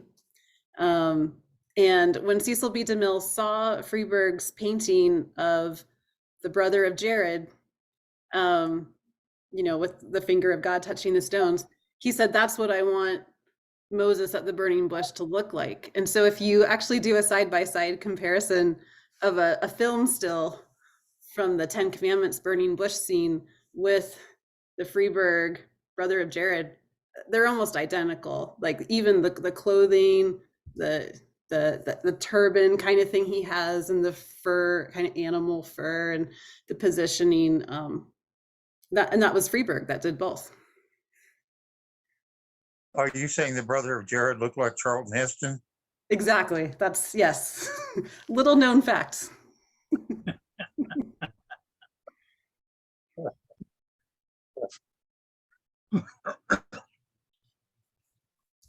Okay, Blair, it's your turn. Go ahead, please. Regarding this book, between the covers of the Book of Mormon, here are a few illustrations from my father. This is Lehi's dream.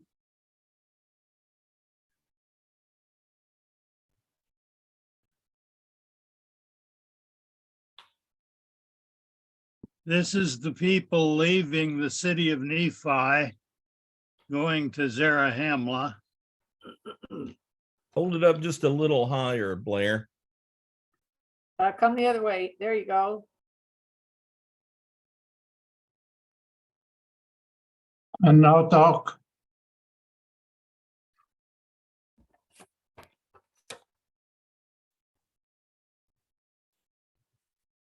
And here's Samuel the Lamanite. Go. Yeah, there you go. A little bit down. There you go. Thank you. Preaching on the wall. That's just 4 of them that I just grabbed to pull out here. This is entitled Between the Covers of the Book of Mormon by Verda E. Bryant, Blair, 1945. oh, 1945. Blair, what faith tradition would you say? Could I put that? Christ, RLDS. Okay.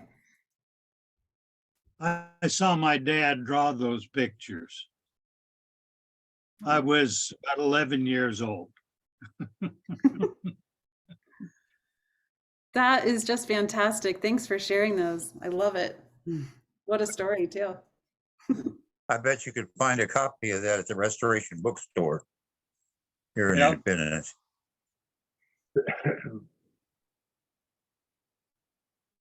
Get a copy from Paul Letty. Yeah.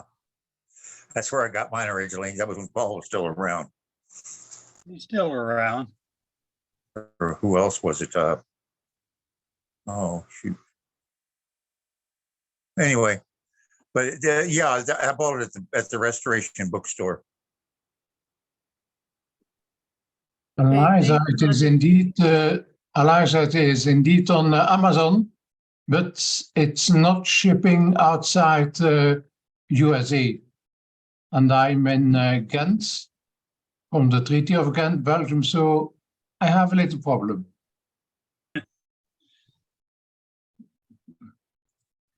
You have to pay a whole lot in order to just get a book coming in from the United States. I know. Yeah.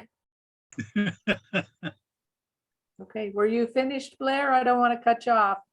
I'm finished. Okay, thank you. You want to see my first bound copy? Lower it a little bit. Lower it down. All right, thank you. I asked my mother for it when it came off the press in 1945. It was the first book that the church published after the war because there was a restriction on publishing any book because of the rationing of paper. Wow. 1945. Thank you for that information, Blair. That's awesome. Roger Gilbert, nice to have you with us again this evening. Go ahead, please. Yeah, thank you. Jenny, I don't have a question, just a comment that, you know, a lot of this forum is kind of started out with a lot of Community of Christ and RLDS, maybe regulars, but it seems like every time Paul finds someone like yourself in the LDS tradition who has taken a topic and drilled deeper than anyone could ever imagine, it's outstanding. So art's not my favorite topic, but I'd just like to commend you and thank you for the unbelievable work. I've got a shelf behind me full of Book of Mormon books that are obsolete because the internet and research like your own has made and I think that's probably why your little chart goes from about 2000, just goes kind of off the charts, probably because of the digitization of information and computerize everything. And so just kind of like the whole information society. But my point is that this little forum that we have is it's not only blessed by the people like yourself that come in and take a topic and drill to the nth degree, but it's actually just I think it would be totally incomplete without it. So I'm thankful, appreciate it, and it's it's another website that I pick up from Paul and however he's found you and however you guys have connected, but it's just another outstanding resource that we have now to pull from, and thank you so much for doing all the great work. Oh, Roger, thank you so much. That means so much to me. I'll tell you, it has been a ton of work. It has been a huge labor of love for me and my assistants. A lot of it just, kind of tedious data entry kind of stuff. And then sometimes more exciting research, right? Where we're looking at galleries or talking to artists or looking through old books, kind of being art detectives, trying to find things. But yeah, it's been a lot of time. And it's hopefully not done yet. I hope it continues to grow, and that we continue to be able to work on it. But gosh, I really, really appreciate your kind words. It makes me so happy to hear that people out there will find it useful. And I don't know. I mean, if nothing else, it's beautiful to look at the artworks, even if you're not a scholar or even, a believer in the Book of Mormon, you can still just appreciate the beauty of the art and the way that people are trying to find God through the art. Yeah, and I just want to say that most of us in the RLDS tradition haven't seen any of this stuff. I don't mean most of it. I mean any of it. So it's certainly good to see. Yeah, that's really interesting to me too. And I'm curious about that, about the divergence there, that I do see, right, that the LDS Church relying on imagery a lot more in their publications and teaching materials, in a way that's different from the Community of Christ or the RLDS tradition. I was kind of surprised I didn't find more Book of Mormon art in the archives, a Community of Christ. Yeah, if anyone has insights into that trajectory, I'm curious about that. Well, it's just a part of the standoffishness, the bad blood between different organizations that have slightly varying beliefs and how they do stuff. And of course, my God's better than your God. And, it gets ridiculous after a while. But one of the nice things about this type of forum is that we get people who have spent a good part of their life researching these things, and they share their riches with us. These are, like I say, most of these meetings are recorded, and it's like leaving your gift to the people of the world behind, where they can see you and see you and the knowledge you acquired over the years. It to me, this is just a very super dynamic way of sharing between organizations. It's very non-threatening, that we cut through all the junk and find out how much similar we are than how far apart we are. And that little dig I did a little bit ago was because we all worship the same God, and I'm sure that he spends half of his time tutting and tapping his foot on the floor to at the behavior that he sees folks who are faithful followers abusing each other. So we really do appreciate this. It's a wonderful system. Oh, thank you, Monty. Is it Monty? Is that how you say it? Yeah, unless you're my wife and mad at me. Oh, okay. And she says all kinds of creative things. Oh, okay. Well, I appreciate that comment too. And yeah, I certainly am interested in bridging those kinds of divides and working together as right? As just fellow believers in our Savior Jesus Christ, right? And I will say that the people I've talked with at the archives there at Community of Christ, like Rachel Killebrew, have been just wonderfully helpful and eager to support our project, and I've really appreciated that. That's good to know. Okay, Paul, it's your turn. Go ahead, please. All right, well, thank you, and I agree, Rachel is an awesome resource, and I'm just very pleased to have a chance to have association with her. I want to also highlight that we have art being presented again next week, and Andrew Bolton will be presenting the history of the church seal, and to be able to show the focus on the RLDS, the Community of Christ Church seal. I think he has about 9 representations of it that have been official, and then there's literally dozens more of the presentations of that church seal out of our tradition. So just as a matter of curiosity, since that only has, but it does have a relationship to the Book of Mormon, so therefore it might possibly pertain to your art catalog as well. So I would call that one to your attention. And he has agreed. He's from England, and he'll be in the country in the United States for a conference this month. And so he's agreed to make an appearance next week. I do want to make raise one concern. I perused the sequence on the Jaredites and found myself a bit disappointed that no artist has portrayed the barges the way I think they ought to be portrayed. I'm not enough of an artist to do it right. I would suggest, I think that we still need a lot more art. We still need a lot more people to peruse and put together the understandings they have it. There's a book by Edward Butterworth, called Pilgrims of the Pacific, that probably better represents my understanding of the barges than anything else I've seen in your catalog. So I would recommend the Edward Butterworth Pilgrims of the Pacific as another resource for you. Paul, it sounds like we need to have you do some art for us. My art is with a trowel in the ground, turning it up and trying to figure out what they were. My painting skills.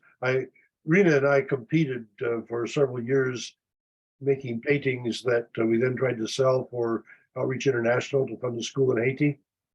And I got close one year when I was painting galaxies from an Iowa perspective, but she always painted Polynesian pictures. And so one of her paintings sold for $500, and it's in our house here because the buyer bought it and gave it to me.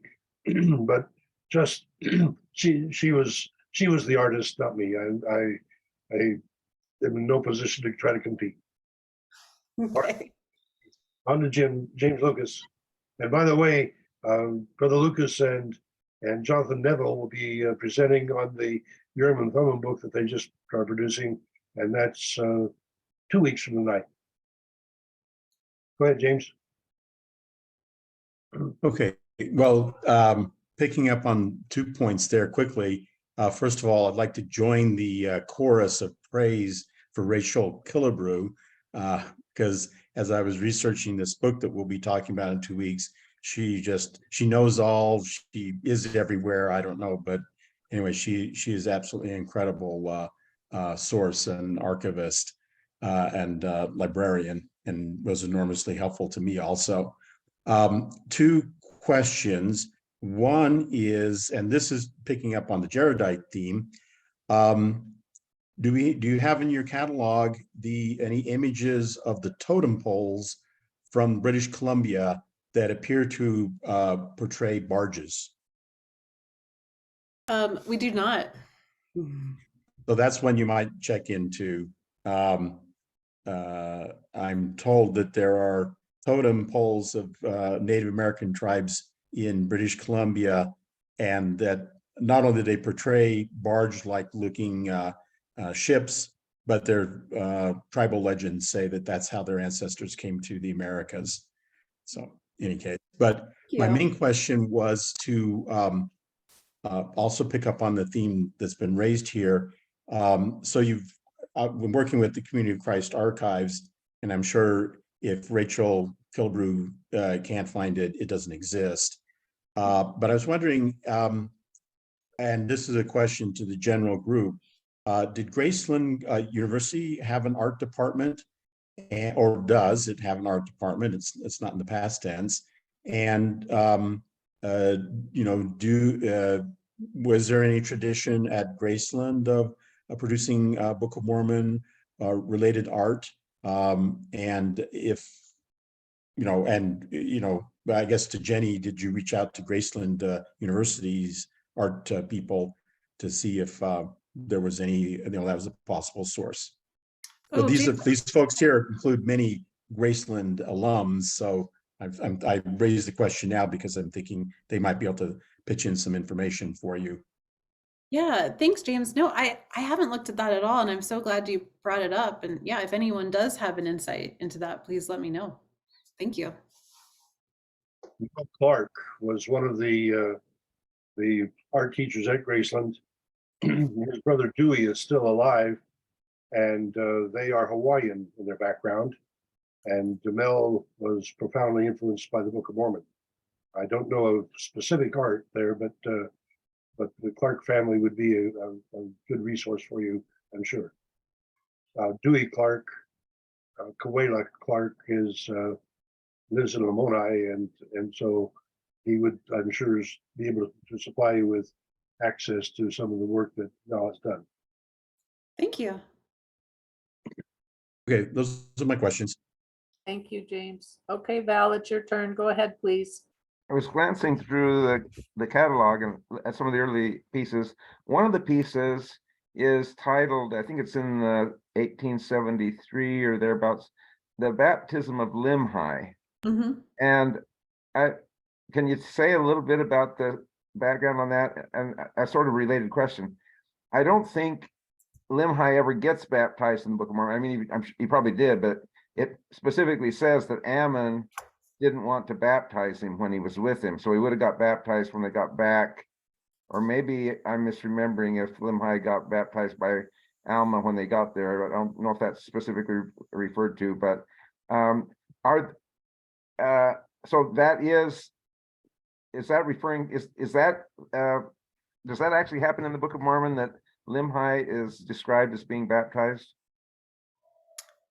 I am more of an art historian than a scriptorian, so I'm not sure that I can say for sure. Does anyone else?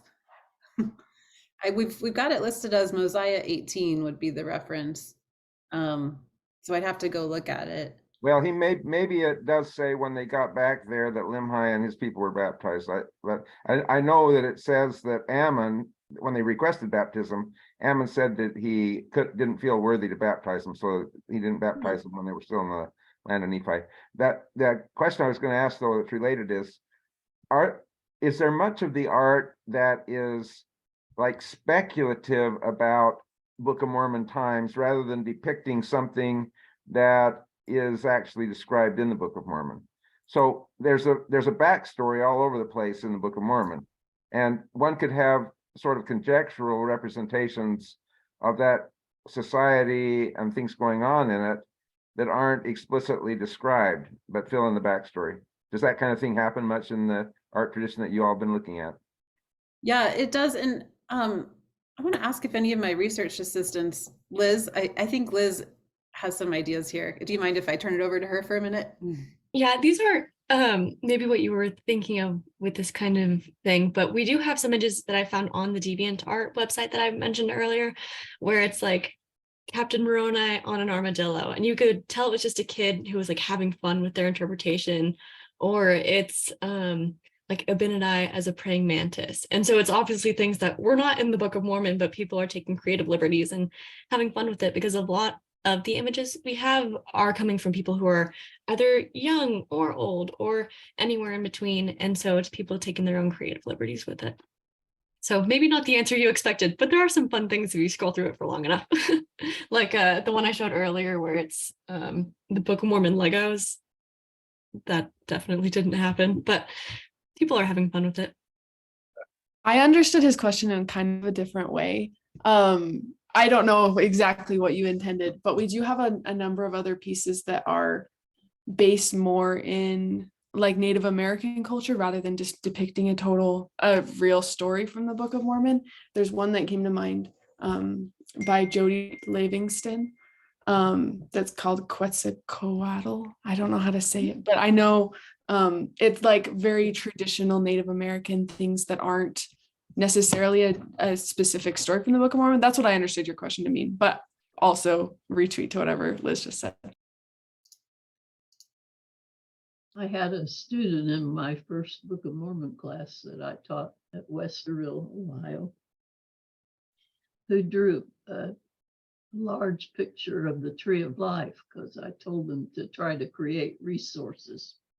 And I don't know if he still has it, but I will try to find out because he did a marvelous job on it. Oh, interesting. Yeah.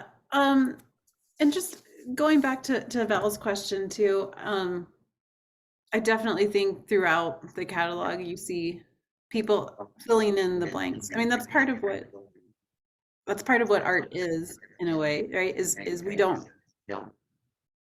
Sorry, I feel like I'm hearing a weird echo. We don't always. Okay, sorry. Thank you. We don't always know all the details or what kind of clothes they wore, or what their houses looked like or what their temple exactly looked like. And so artists are sometimes imagining those kinds of details. But yeah, there are a few images of just kind of Nephite life or just Nephites doing everyday kind of tasks like gathering food or women weaving. So things that aren't specifically described, but just sort of imagining what Nephite life might have looked like. Yeah, that's an interesting question, Val. I want to go back through and like keep an eye out for if there are any more things like that, more of the speculative kind of moments. And I also want to mention on the baptism of Limhi,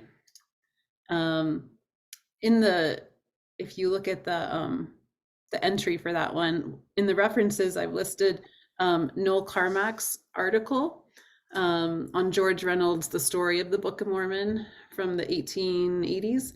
And he, in this article, Carmack says that he thinks this Baptism of Limhi piece by George Ottinger is the first Book of Mormon artwork that is actually recorded. So we actually know exactly the date because the artist wrote in his journal, he actually said something like, "Today I made the first Book of Mormon painting ever made." And that journal still exists. And you can find that reference in Noel Carmack's terrific article. But that's kind of interesting, right? That's the first written textual record of Book of Mormon art being produced.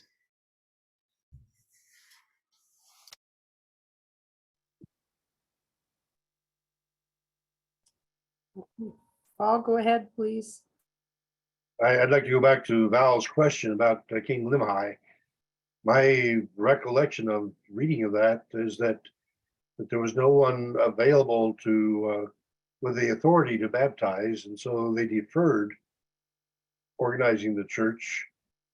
And I think that the Book of Mormon indicates that it was to happen in the future, but I don't recall that there's ever an actual fulfillment of that in the script. And so sorry to interrupt, Paul. I put a reference to that in the chat. Okay. Alma baptized them all after they had made it to Zarahemla. It's in the LDS version, Mosiah 25:18. All right. Well, thank you. I had made that association, and so thank you for clarifying that point. Good. All right. Well, anyway, again, to be able to have the artists portray the images of what was happening and to do so in their own cultural framework, to me is a remarkable commentary on Jesus saying that he had other sheep that he'd been to visit and he had other sheep he was going to see. And if we look and find the images in the other cultures that Jesus visited, then there be a wide variety of cultural portrayals of the ministry of Christ among them. And so there's an awful lot more to find for your catalog, in my estimation. And I'm excited about the prospects for it, because to be able to pull the cross-cultural imagery in as a fulfillment of what the Book of Mormon indicates actually did happen is part of the exciting future for what you're doing. So thank you so much for doing it. Thanks, Paul. That's a really beautiful thought, that it visualizes the ministry of Christ in that way, in that kind of global way. I love that. Thanks. I just Googled the baptism of King Limhi, and you won't believe what website came up. It was yours. Very good, guys. All right. Well, ladies, Aspie, did you have a question? yeah, ask me. No, he doesn't. Okay, sorry. Well, we're after 10 o'clock Central Time. Oh, Okay. Brenna's got her hand up. Go ahead, please. So just real quick, kind of with the current more, artists and stuff, how do you decide what gets accepted? Thanks. That's a really good question and kind of a tricky question. But so far we have just been accepting anything that we feel like has been made with serious artistic intent. I feel like I haven't really come across anything that's antagonistic to the Book of Mormon, but I wouldn't include it, probably, to be honest, if I did. Partly, I don't know. Whatever. But honestly, there's nothing I've seen that I haven't included yet, including some children's art that actually can be a really nice testimony of their own experience with the Book of Mormon.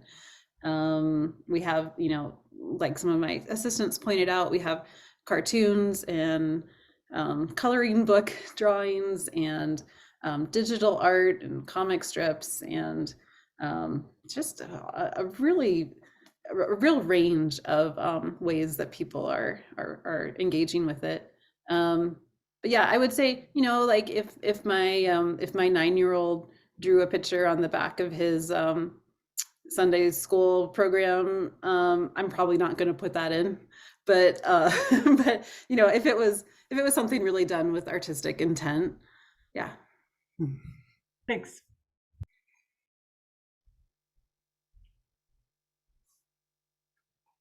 You're muted, Paul. My clock indicates we've gotten past the 10 o'clock bedtime, and let me thank Emma, Elizabeth, Aliza, and Jenny for a fantastic presentation. I really appreciate that all of you have taken time to share with us the unique perspectives that you have on this art. And I very much appreciate the artwork that is behind what you're doing. For it's amazing to me as a non-artist to see the insights that people have. And even though I may not agree, it's nonetheless a perspective that I can appreciate. And the fact that you're in a position of being able to give a special appreciation of that is delightful. It is our tradition that commonly Rena and I would sing the goodnight song to say goodnight to people, and she's looking over my shoulder. So you'll have to imagine her good soprano, but I'll put my best effort forward anyway without her. Good night, the Lord is watching o'er you. Good night, his blessings go before you. Good night, and we'll be praying for you. So good night, May God bless you. And thank you for sharing with us. Formally, people have discussed, but at least that's a signal by which we can turn off the recording. Thank you.